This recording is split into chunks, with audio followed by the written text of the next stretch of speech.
But I think one of the reasons why these people have this deep-seated anger and resentment is there's a bunch of people out there that have these lives that are deeply unsatisfying, because I think there are so many people that are working all day long doing something that is deeply unsatisfying and almost painful. Yeah, it's soul killing. Soul killing. Yeah. They're stuck in traffic all day, and then they're stuck in a cubicle after that.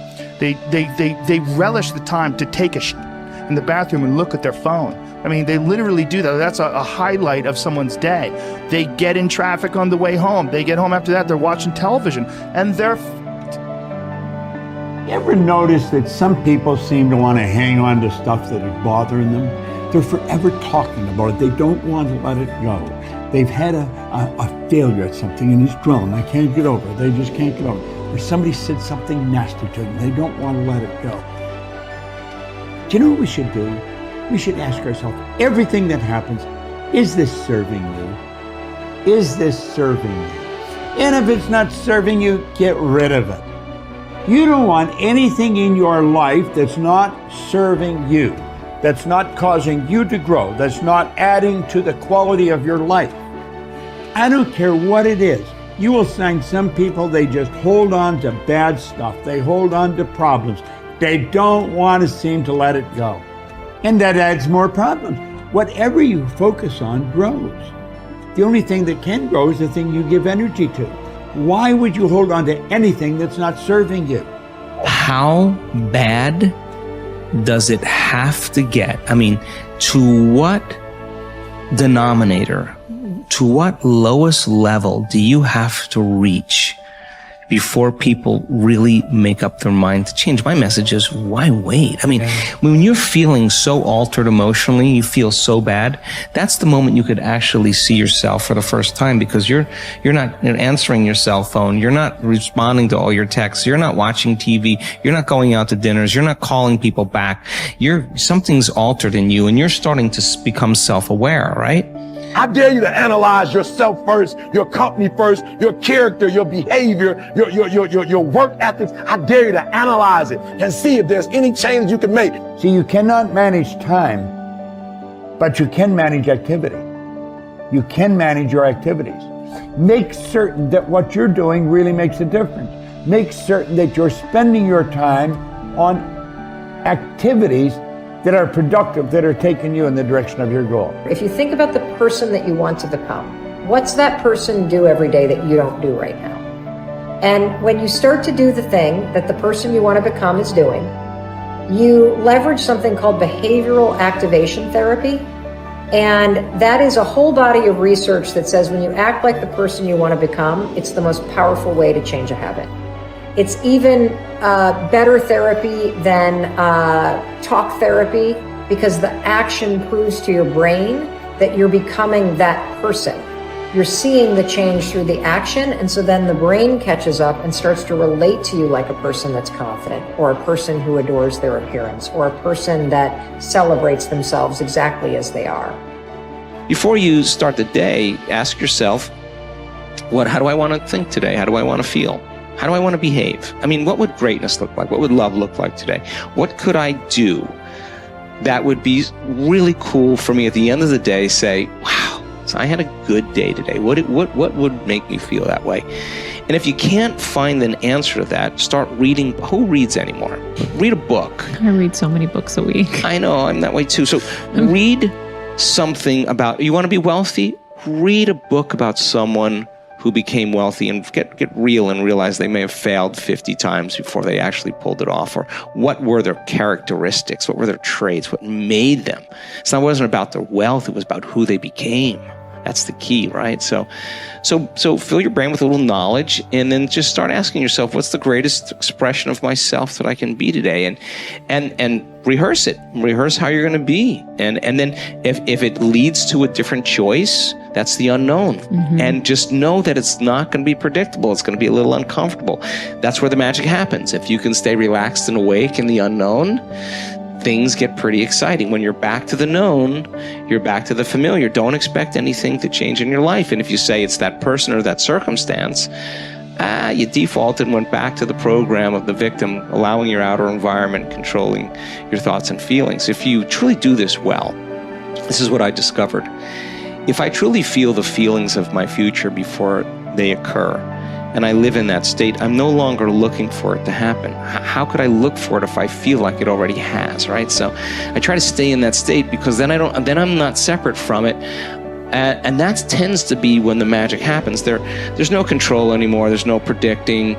There's no perfectionism. There's none of. All there is just kind of an experiment. Like, I'm experimenting to see if I changed my thoughts and feelings, if my life will change. And that should be the experiment everybody has. And do it with curiosity, and do it with just seeing if the experiment works. If it doesn't, change something else about yourself until it starts to work. Deciding who are we going to be. You know, we shouldn't hope to end up one day a magnificent, strong, beautiful, capable, kind, loving person. We should start living like that today, hopefully, so that we become that.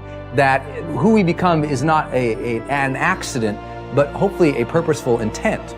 That our days and how we approach our days are literally driven by the intention of who we're going to bring.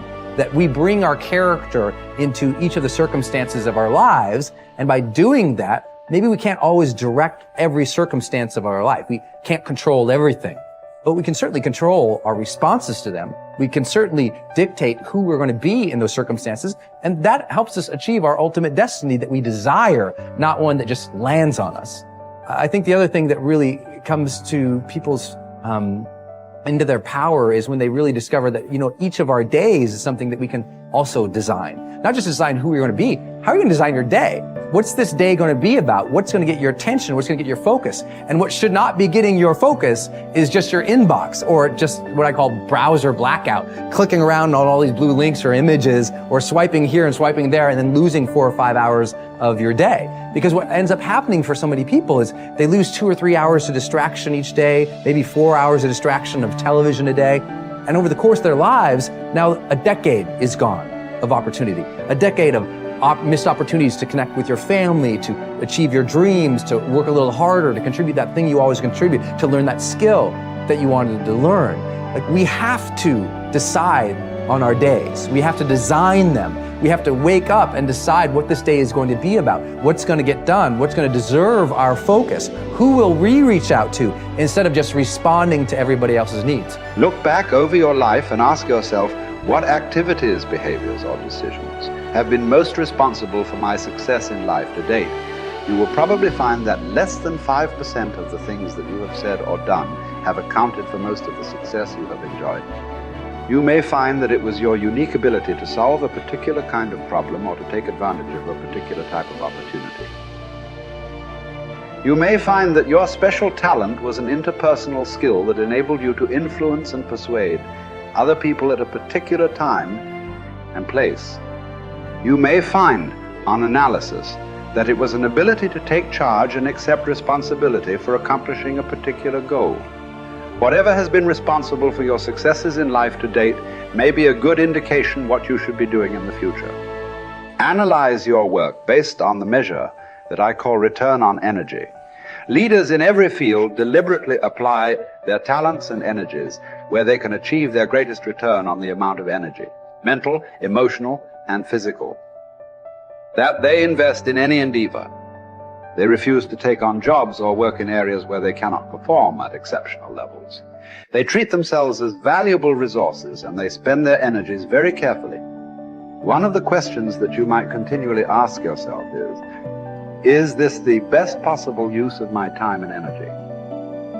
Is what you are doing right now the most valuable thing that you could be doing, given your particular combination of talents and abilities? Often answering this question will help you to see that there is a vast difference between what you are currently doing and what you should be doing if you want to be fulfilling more of your potential. Once you have chosen your ideal job or occupation for this stage of your career, your biggest responsibility is to make the decision to become very good and then to become excellent at what you do. In a lengthy study on successful Americans, the Gallup organization discovered that expertise, or being recognized by your peers as one of the very best in your field, was one of the essential ingredients for success in American life. We said before that self-confidence comes from positive knowing rather than positive thinking. It is only when you know that you are outstanding in your chosen field that you really feel terrific about yourself, and that you enjoy high levels of self-confidence. Men and women who are good at what they do and who know that they are good at what they do are very different from those who are only average. They walk and talk and dress and behave differently. They have an attitude of assurance and certainty about themselves that causes them to stand out in any group. They have a deep down sense of self-worth and self-confidence that is evident to everyone around them. The quality of a person's life is in direct proportion to their commitment to excellence, no matter what their chosen field.